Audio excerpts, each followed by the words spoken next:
Astagfirullahaladzim. Pengalaman terburuk sih kecelakaan. Wih, sama. Kecelakaan juga. Hilang sepatu lah. Hilang jajan, Bu. Amisya? Terburuk. Harus pengalaman. Ya, terburuk atau terbaik boleh. Baik. Dikasih orang yang baik. Ada lagi Elisa, apa nggak ada, Bu? Berbicara mengenai pengalaman, hal ini berkaitan dengan materi kita hari ini, yaitu personal recount. Personal recount text adalah cerita berupa narasi dan menceritakan tentang apa yang dialami di masa lampau. Recount is to how describe something happen or tell a story. Recount artinya mendeskripsikan bagaimana sesuatu kejadian terjadi dan menceritakan sebuah cerita. Bisa berupa pengalaman pribadi yang menyenangkan, menyedihkan, seperti yang tadi disebutkan. Bisa juga yang menakutkan, mengharukan, atau membanggakan. Karena peristiwa dan kejadiannya telah lampau, maka tenses yang digunakan adalah simple past tense.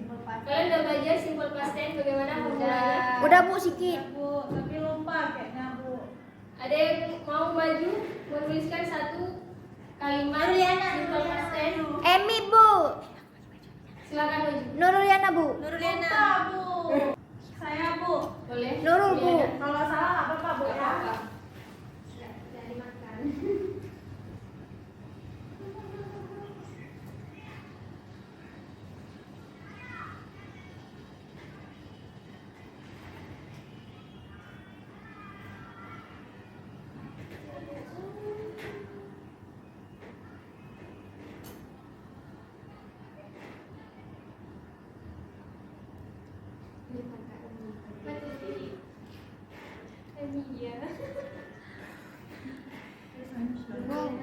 Emi went to Bali. Oh, nggak apa-apa lah. Gak apa-apa.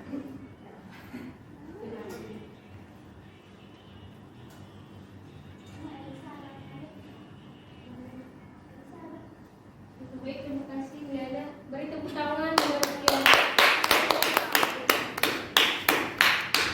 Coba diperhatikan apakah benar kalimatnya? Betul. Subjek plus berubah plus objek dan adverb of time yang merupakan kalimat past tense seperti last Sunday, last year, Yesterday. last week ago, last week, dan sebagainya. Kita langsung lanjutkan untuk isinya atau konten.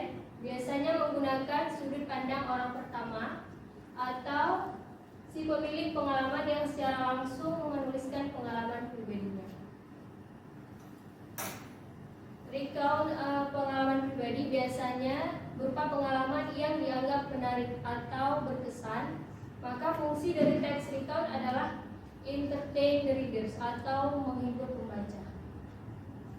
Selanjutnya, untuk generic structure atau struktur teks terdiri atas 3. 1. Orientation. Bagian ini menceritakan latar belakang, yaitu siapa yang terlibat, di mana kejadiannya terjadi dan kapan. Bagian ini penting untuk membantu pembaca memahami ceritanya. Yang kedua, misalnya ceritanya saya dan keluarga tahun lalu berlibur ke Jakarta untuk mengunjungi kebun binatang. Di situ udah ketahuan siapa aja pelaku, siapa aja yang terlibat, di mana dan kapan. Dan yang kedua, event. Bagian ini mencakup kejadian secara rinci, yaitu tentang hal bagaimana dan mengapa kejadian tersebut terjadi. Misal ceritanya kayak tadi udah sampai Jakarta, kita pergi ke kebun binatang, membeli tiket dan memasuki kebun binatang. Di situ akan ada kejadian, misalnya kita baca di mading ada informasi tentang hewan.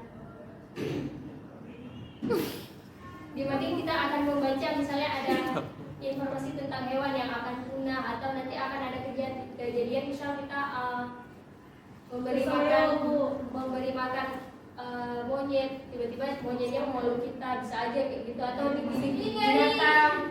Itu termasuk kejadian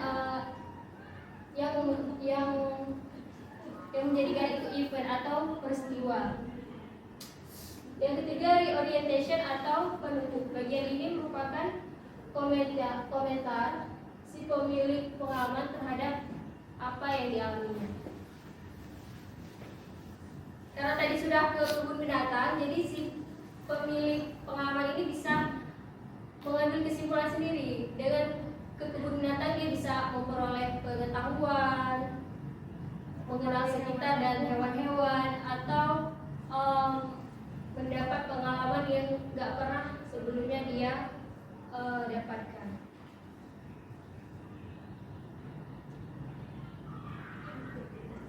Di slide terakhir saya ada tulis satu teks. Tolong perhatikan dan beri tanda mana saja bagian orientation, event, dan reorientation.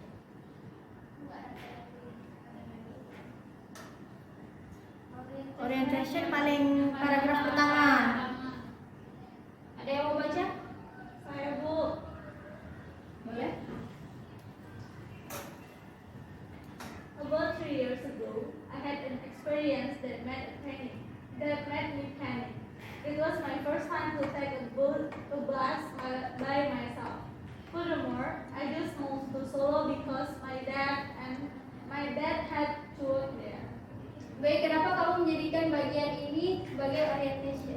Karena di situ menjelaskan saya naik bus, Bu.